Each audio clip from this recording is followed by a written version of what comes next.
بزاز رحمت اللہ تعالی علیہ فرماتے ہیں ایک بار جمعۃ المبارک کے روز میں حضور غوث اعظم علیہ رحمت اللہ الاکرم کے ساتھ جامع مسجد کی طرف جا رہا تھا. میرے دل میں خیال آیا کہ حیرت ہے، جب بھی میں مرشد کے ساتھ جمعہ کو مسجد کی طرف آتا ہوں تو سلام و مصافحہ کرنے والوں کی بھیڑ بھاڑ کے سبب گزرنا مشکل ہو جاتا ہے، مگر آج کوئی نظر تک اٹھا کر نہیں دیکھتا. میرے دل میں اس خیال کا آنا تھا کہ حضور غوث اعظم علیہ رحمت اللہ الاکرم میری طرف دیکھ کر مسکرائے، اور بس پھر کیا تھا، لوگ لپک لپک کر مصافحہ کرنے کے لیے آنے لگے، کہانی دست بوسیاں شروع ہو گئی، یہاں تک کہ میرے اور میرے پیر و مرشد کے درمیان ایک ہجوم حائل ہو گیا. میرے دل میں آیا کہ اس سے تو وہی حالت بہتر تھی کہ میں تنہا تھا تو قرب کے مزے تھے. دل میں یہ خیال آتے ہی آپ رحمت اللہ تعالی علیہ نے مجھ سے فرمایا، اے عمر، تم ہی تو ہجوم کے طلبگار تھے، تم جانتے نہیں کہ لوگوں کے دل میری مٹھی میں ہیں، اگر چاہوں تو اپنی طرف مائل کر لوں اور چاہوں تو دور کر دوں. آپ کو پتہ ہے یہ بڑی مشہور حدیث ہے بخاری اور مسلم دونوں میں،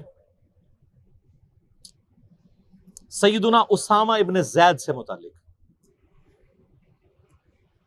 ایک جنگ کے دوران کافر سے مڑ بھیڑ کے دوران جب وہ کافر ان کی تلوار کے نیچے آیا تو اس نے کلمہ پڑھ دیا، لیکن انہوں نے پھر بھی اسے قتل کر دیا.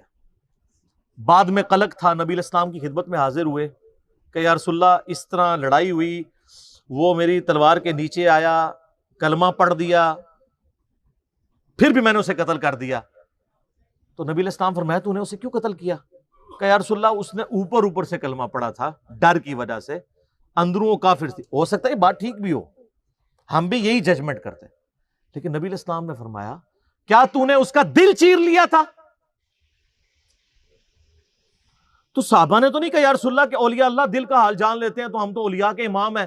جی میں نے دل چیر لیا تھا. اور جو کہہ رہا تھا اس کو بھی پتا تھا میں کیا کہہ رہا ہوں، کہ کوئی نہیں دل چیر سکتا، صرف نبی کو وحی کی تائید حاصل ہوتی ہے. پھر آپ نے فرمایا اسامہ تو کیا کرے گا جب قیامت والے دن وہ کلمہ پڑھتا ہوا اللہ کے حضور تیرے خلاف مقدمہ قائم کرے گا؟ اسامہ تو کیا کرے گا، اسامہ تو کیا کرے گا، اسامہ تو کیا کرے گا. نبی علیہ السلام یہ الفاظ ریپیٹ کرتے رہے. سیدنا اسامہ کہتے ہیں میری خواہش ہوئی کاش آج سے پہلے میں کافر ہوتا اور آج کلمہ پڑھ کے مسلمان ہوا ہوتا، کم از کم میرا یہ گناہ تو دھل جاتا. ہوئے ہوئے، اسامہ ابن زید عام بندہ نہیں. صحیح بخاری میں حدیث ہے کہ نبی علیہ السلام زانوں پہ ایک طرف حسن ابن علی کو بٹھاتے تھے تو دوسرے طرف اسامہ ابن زید کو، حضور کے بچوں کی مانت، پوتا حضور کا صلی اللہ علیہ وآلہ وسلم. بڑے بڑے صحابہ غصے کی حالت میں نبی علیہ السلام کو اپروچ نہیں کرتے تھے تو اسامہ ابن زید سے سفارش کرواتے تھے. وہ جو بخاری مسلم میں حدیث ہے جب فاطمہ نامی عورت کی چوری کا مقدمہ آیا اور نبی علیہ السلام کو سفارش کی گئی، وہ بھی اسامہ کے ذریعے کی گئی تھی، لیکن حضور نے ادھر بھی لحاظ نہیں کیا. آپ نے فرمایا تم لوگ مجھے سفارشیں کرواتے ہو، اللہ کی قسم تم سے اگلے لوگ اس لیے تباہ و برباد ہوئے، ان کے اشرافیہ کے لیے الگ قانون ہوتے تھے اور عام لوگوں کے لیے الگ. اللہ کی قسم اگر میری بیٹی فاطمہ بھی چوری کرتی میں اس کے بھی ہاتھ کٹوا دیتا. مجھے اپروچ کرتے ہو تم. یہ ہے اسامہ ابن زید. اور اب ذرا مجھے بتائیں جو کہتے ہیں جی بزرگ دلوں کے حال جان لیتے ہیں، کہتے ہیں تم جانتے نہیں کہ لوگوں کے دل میری مٹھی میں ہیں، اگر چاہوں تو اپنی طرف مائل کر لوں اور چاہوں تو دور کر دوں. آپ رائے ونڈ چلے جائیں، آپ ملتان شریف چلے جائیں، کسی بھی شریف جگہ پہ چلے جائیں تو مرید وہ ڈر ڈر کے بیٹھے ہوتے ہیں جی بزرگ دل کا حال جان لیتے ہیں. میں نے کہا نا، پرانیاں گلاں، پرانے فرقے، پرانے بزرگ. ہوں تو انہاں دی برسیاں بھی ہو چکی ہیں نا، 1000 سالہ برسیاں. جو جتنا پرانا ہے وہ اتنی برسی ہو چکی ہے. میں یہ چیلنج کرتا ہوں، میں اپنی میکینیکل انجینئرنگ میں سے مشین ڈیزائن کا یا اسٹرینتھ آف مٹیریل کا ایک فارمولا میکینکس آف مٹیریلز کا لکھ کے دیتا ہوں کاغذ کے اوپر، کوئی دنیا کا بزرگ مجھے دیکھ کے پڑھ کے بتا دے. ہاں اگر وقت کا پیغمبر ہو وہ پڑھ کے بتا سکتا ہے کیونکہ اسے وحی کی تائید حاصل ہوگی. نبی علیہ السلام کو کئی مواقع کے اوپر آپ کو پتا ہے کافروں نے سوال کیے ہیں، نبی علیہ السلام کو نہیں پتا تھا، اللہ نے صورتیں نازل کر کے جواب سکھا دیے. قصہ موسیٰ اور خضر سکھایا، حضرت یوسف علیہ السلام کی بایوگرافی سکھائی، ذوالقرنین بادشاہ سے متعلق سکھایا سورۃ الکہف میں. وہ ایک دیوبندی مولانا بیٹھا ہوا ہے کوئی مجہول قسم کا، اور وہ اپنے آپ کو کہتا ہے میں مفتی اعظم امریکہ ہوں. اس نے میرے جواب میں ریکارڈ کرایا، اس نے دیکھو کتنا گستاخ ہوا ہے. وہ کہتا ہے یہ تو اللہ کے نبی کے سامنے بھی رکھو تو وہ بھی فارمولہ نہیں پڑھ سکتے. اب آپ یہ کہیں کہ امام اعظم آ جائے تو یہ انجینئرنگ کا فارمولہ نہیں پڑھ سکتا جب تک میں نہ پڑھاؤں، یہ انسٹرومنٹ نہیں استعمال کر سکتے، ڈیوائسز جب تک میں نہ بتاؤں. تو پھر آپ کا آئنسٹائن بھی آ جائے، نیوٹن بھی آ جائے، آپ کے سارے سائنٹسٹ بھی آ جائیں، تو پھر وہ قرآن کی آیت اور نبی کے حدیث تلاوت نہیں کر سکتے. بلکہ اس سے بڑھ کے میں کہوں ان کی بے ادبی کو، اس نام نیاد انجینئر اسکالر کی بے ادبی پر میں کہوں کہ نبی بھی آ جائیں تو نبی بھی آپ کا فارمولہ نہیں پڑھ سکیں گے. تو خدا نہ خواستہ آپ نبی کی اتھینٹسٹی کو چیلنج کر رہے ہیں. آپ جس انجینئر فارمولے کی بات کر رہے ہیں نبی کے سامنے لکھ کے بتائیں، نبی پڑھ لے گا؟ لعنت ہے تیرے ایسے عقیدے کے اوپر. کلمہ پڑھ کے مسلمان ہو، بے شرم انسان.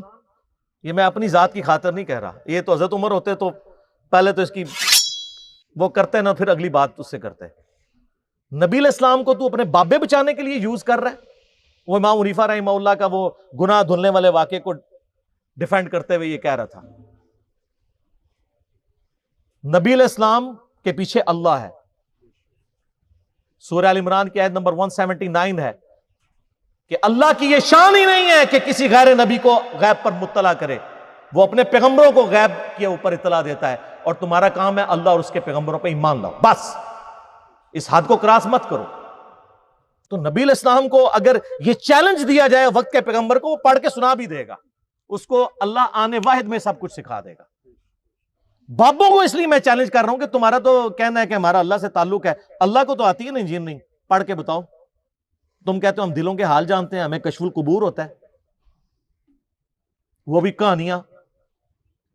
صحیح مسلم میں حدیث ہے، بخاری میں بھی اس کا کچھ حصہ ہے. ایک مدعم نامی غلام تھا نبی علیہ السلام کا، خیبر کے موقع پر نامعلوم تیر لگا، وہ شہید ہو گیا. صحابہ نے کہا سیدھا جنتی ہے. آپ فرمایا تم جنتی کہہ رہے ہو، اس نے تو مال غنیمت کی ایک چادر چرائی تھی جو آگ کی پہنا دی گئی ہے اس کے اوپر، میں دیکھ رہا ہوں. تو صحابہ کرام فوراً گھروں کو لوٹے. اگر کسی نے کوئی رسی کا ایک ٹکڑا بھی یہ سمجھ کے اٹھایا تھا نا اس کی تو خیر ہے، وہ بھی لا کے مال غنیمت میں جمع کروایا کہ یہ سر وہ لوگ سمعنا و اطعنا تھے، سننے والے اور ماننے والے. تو صحابہ کرام کو تو سامنے میت کے اوپر آگ کی جو چادر نظر نہیں آئی ہے. بخاری مسلم میں حدیث ہے، نبی علیہ السلام گزر رہے تھے، آپ رک گئے، آپ کا خچر بدک گیا، کیونکہ آپ علیہ السلام اس پہ بیٹھے ہوئے تھے. اس کی برکت سے اللہ نے اس کو بھی دکھا دیا. ویسے ہی بخاری مسلم میں حدیث ہے کہ ایک مناظر جو ہیں وہ جنوں انس کے علاوہ ساری مخلوقات دیکھتی ہیں. آپ فرمائیں 2 قبر والوں کو عذاب ہو رہا ہے. ایک پیشاب کے چھینٹوں سے نہیں بچتا تھا، دوسرا چغلی کھاتا تھا. پھر آپ نے ایک ٹہنی توڑ کے اس کے 2 حصے کر کے لگایا. فرمایا جب تک یہ ہری رہیں گی ان کے عذاب میں تخفیف ہوتی رہے گی، نبی علیہ السلام کی مبارک ہاتھوں کی برکت سے. تو صحابہ کرام کو تو عذاب قبر نظر نہیں آیا. کہانیاں دل کا حال جان لیتے ہیں. سر اب زمانہ بدل چکا ہے، اب ہر طرف صدا ہے کیا کہ نہ میں وابی نہ میں بابی، میں ہوں مسلم. علمی کتابی، یہ علمی کتابی بات ہے.